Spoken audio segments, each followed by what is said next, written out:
2 rules of resurrection. We often say that people die like lights go out. And according to materialism, after people stop beating and breathing, their bodies are completely over, and there is nothing left. I've always found this statement quite boring. And I have always avoided accepting it in my heart. I hope that life is an endless journey of reincarnation. And the same soul can change different identities and experience different fates according to karma. In the past few days, I have listened to 2 stories about the resurrection of the dead in my hometown. And I will write them together today and give them to you. In addition to being creepy, I can't help but feel from the bottom of my heart. The world is so big, there are no wonders. And many bizarre things are really beyond our lack of imagination, terrifying, and incredible. The first story took place 20 years ago. Not long after cremation was introduced in my hometown. Many villagers have outdated ideological concepts. Secretly conceal the world and cross the sea to carry out burials. And use various methods to confuse the government. Government cadres have no choice but to use high-pressure policies to increase punishment. And it is estimated that villagers will supervise each other. And those who expose whistleblowers will be rewarded. In this way, the trend of private burial was slowly stopped. That year, there was a little daughter-in-law in her 20s. In the village who got up early to catch the market. Was hit by a car and hit her head, and when she came home, she was fine. But after dinner, she died, and now it looks like a hidden injury, such as intracranial hemorrhage. The poor daughter-in-law's son is not yet a year old. And such a flying disaster makes the family miserable. The civil affairs cadres in the village got the news in the middle of the night and rushed to supervise the cremation. But the family couldn't do it, so they stopped for 3 days. And then pulled the body of the little daughter-in-law to the crematorium for cremation.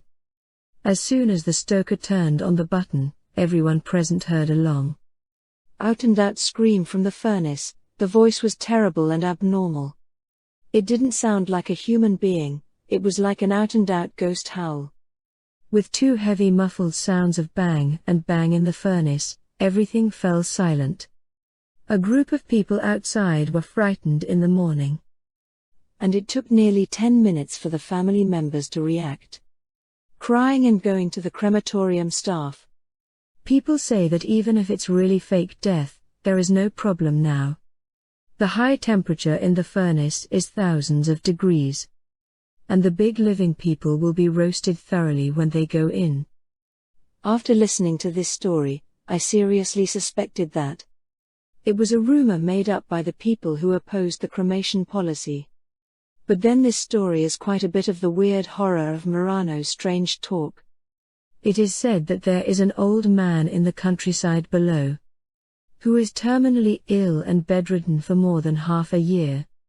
So the filial sons and daughters changed the old man's old clothes, and waited to send the old man back to the west. Who knew that just after midnight, the old man suddenly regained consciousness, got up and got out of bed, neatly changed his shroud, and shouted that he was hungry and wanted to eat roast chicken. This frightened the parents and children, and the big guys were surprised and delighted.